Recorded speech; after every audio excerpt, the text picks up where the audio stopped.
Kemba, his just recent game log, and he's, like you said, he's been playing better of late prior to this game today. He really had been, 20 plus points a game, but more notable than that was shooting the ball well. And you look specifically at three. Now he obviously had that, really he was kind of miserable to, come out of the injury, all that he played in January, which wasn't much, the half dozen games he didn't shoot the ball well. To start February, didn't shoot the ball well. Recently, last game, 5 out of 8, 3 for 8 before that, 4 for 7 before that, 5 out of 8 before that. And so, I mean, good percentages, well over 40% for the month, all told. And then obviously he has the 1 for 12 today. And you can look at it and say, as you alluded to, maybe it's a one-off, maybe it's not a big deal. I know that players will always tell you, you got to try and shoot your way out of it. Coaches, Brad Stevens, a guy, philosophically who views the game as he does, will certainly say you got to shoot your way out of it. Shooters got to shoot, all of that. But, at a certain point in time where you're 1 for 12 from three in a close game, do you need to back off? Do you need to lean more on your true stars, the guys that are guiding you night after night? Or should he just be continuing to fire away, hope it falls, because you'd rather he take a three than a Daniel Tice, a Shemi Ojeleye, guys like that? I think that the Celtics are right to let him keep shooting for two reasons. Number one, like as much as sure, like you could say like, Jalen and Jason should have the bulk of it, but at the same time, they already do. Like those guys are being really, really worked right now. They're just being asked to do a whole lot. And, they're being asked to do a whole lot. I mean, Jalen's dealing with knee tendonitis. They're playing like every other night, if not every night. Like, I know fans don't want to hear it, but like, and I know it's like it's true league wide, but like these guys are all exhausted. Like this is a really, really taxing, difficult season. And, I'm not saying that's like the reason for the Celtics struggles. I'm just saying like, that's why you can't, like, I don't think you can just go to Jalen and Jason and be like, I think we need a little more from you guys. And then I think the other thing too, is just, again, like I think Kemba should keep shooting, because if he isn't a star, then this team isn't a championship team. And if that's the goal this year is to be a championship team, like, I think somehow Kemba has to figure it out. And again, Celtics fans might not like that, because right now it doesn't look like that's going to be the case. But I think that really is kind of how it shakes down, is even with a big, addition at the trade deadline or whatever it might be, this team contending depends on Kemba being, a 20 point per game guy or something close to that. Certainly somebody who's capable of that, night in and night out. So, yeah. So, I mean, that's where I would come down on it. And it's tough because the injury, you don't want to make like the injury excuse, because like you said, it happens every single year. But, like for better or worse, Kemba's knee is, could decide this entire season. So, I keep harping on it, but like it's pretty important that your third best player is a good player. To piggyback off that though, just because, Kemba's shooting 12 threes, a lot of people are like, well, maybe he should stop shooting. And the problem is, who the hell is going to play point guard instead of Kemba Walker? I mean, we all love Pritchard, right? But Pritchard has been going through it as of late. He's going to have some struggles as a rookie. He's been great so far, but you're really counting on him to kind of run their offense in the fourth. Because again, Tom's running the money. Jalen and Jason are doing enough. This should be enough. These two guys are carrying a huge burden here. Somebody has to give them a break. It's not going to be Daniel Tice. It's not going to be Rob Williams. It's not going to be Tristan Thompson, Aaron. It's not going to be any of those guys. It has to be Kemba. It can't be anybody else. Maybe in other times it's Marcus Smart can come off and give him, because Marcus is always willing to get those shots up anyway. So maybe it's smart. But like right now, the way this team currently is, it can only be Kemba.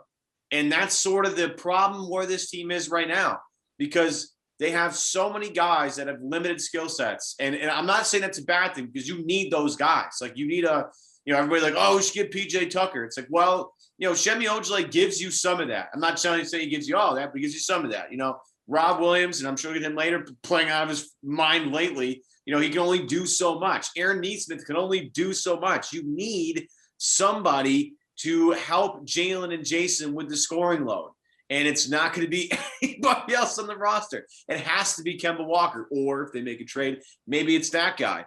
But with the way the roster is right now, as of, what is it, the 20th, 21st today, whatever the hell the day it is today, it's March a millionth for what I care. It has to be Kemba. It can't be anybody else. And that's the struggles that Boston has right now. It's the roster crunch they're in right now. And don't get me wrong, injuries had something to do with that. But at the end of the day, too, this roster lacks something, and it's becoming more evident game after game after game. Chris Gasper, of course, had a great quote a great tweet at the end of the game. Celtics are 29th in bench scoring. That's a problem. Yeah, no question. And it really hammers home. Like I was talking about this on my podcast a couple of days ago, like the 2018 what podcast is that, Tom? Why don't you plug that? it? Oh, the Geno Time podcast over on the Blue Wire Podcast Network. Anybody can like, subscribe, 5-star review. Yep. No, but I mean, it was, look, the 2018-19 season, it went so poorly. And the weirdest thing about that team was how much talent there actually was. And that's why this team is so different, is because there's actually like the two stars are actually playing great. It's just that there's, like this team would kill. We were talking about it before we started recording. This team would kill for Terry Rozier right now. And Terry Rozier was getting, like 12 minutes a game or whatever he was in 2018-19. Like, it's crazy how much talent has come and gone. And the talent that's on the team has really developed. They've gotten really good. And I don't think it's impossible that could happen again next year. I think that the Celtics do a pretty good job of, we haven't seen Romeo this year, but I think, they do a pretty good job of developing some of these guys. I think, next year, Aaron Nesmith and Romeo Langford might be reliable bench players, or, maybe even one of them can slide into the starting role. Like if everything goes well and if they really improve over the summer, like those things are not impossible. But as of right now, the talent gap between, the Celtics teams of the last 2 years and the team this year is just really catastrophic. And I think I think that bench, scoring stat is, it sums it up really well. Like they just, outside of the really talented guys, there's not a lot of talent kind of underneath them. I was waiting for the "Wherefore art thou, Romeo" joke, and you blew it. Yeah, that's on me. This is why the Geno Time podcast is kind of, So staying with Kemba though, fine. Like if we want to agree that obviously he's got to be your third best player, he's got to be a star, he's got to have usage, all of that. No qualms there. Should we be attacking the way in which he is playing his game? And some of it is adjusting to the minutes restrictions, and some of it is obviously just shot selection, that type of thing. You can't ignore though. We were talking a little bit before we came on, Evan and I, about Tatum, Brown especially, still kind of, whining about non-calls when they go to the rim. Now, that obviously wasn't the case against the Pelicans. Between the two of them, they went to the free throw line almost 25 times. They had their opportunities. Even if they aren't getting nearly the calls that they should be, those star calls over the course of the season, today, that was not a problem. Kemba, though, it's not about not getting the call. It's about not even trying to get the call. He right now is averaging, at least coming into today, and it's going to be consistent because he went to the line 3 times.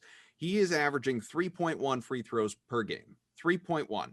Now, his career average is 4.7. During his, earlier time with Charlotte, when he was really, the Kemba we all know and love, was consistently 5.5. How much do you think the knee is playing into him not even attempting to go to the line, to draw contact, to be that guy that he was before this issue came along? And how problematic is that? Well, I mean, it's they're 15-15, right? Or is that right? Or something like that. They're it's hugely problematic for sure. Look, I mean, he insists that it's not his knee, that he feels fine, and that might be the case. Like I don't know what his knee is doing, but if it's not his knee, then maybe like that's logical. Then that's almost more concerning, right? Yeah. Is like if your knee's feeling great and this is how you're playing, like like that, like maybe maybe it's just another stage of his career, and and again, maybe not. Like I don't know. At this stage, it's difficult to write. It's difficult to say what it is with him, because there was that 4-game stretch where he was playing a lot better and he looked pretty good. And even today, he snuck a couple of those, a couple of those layups where it looks like he should get blocked and then he doesn't. He just kind of sneaks it up there. He had a couple of those, and I think those are kind of a reliable indicator of maybe he is feeling a little bit better. So because he wasn't doing those early in the season. So I mean, like realistically, like I could see it either way. I could certainly see, the 4-game sample size being just noise. I could also see his 1 for 12 shooting night being just noise. Like, I don't think he's a 1 for 12 3-point shooter. If he shoots 4 for 12, then this is a completely different game. So I don't know. I mean, that's a complete non-answer to your question, but it's certainly concerning because if like I said, if the knee is fine and this is how he's playing and this is just who he is, then that's a problem. But I'm certainly not going to tell people that it's not panic time, but I do think that there is still a chance that Kemba Walker looks a little bit more like the Kemba Walker that, everybody kind of knows. And if he isn't, then again, this team is kind of meh.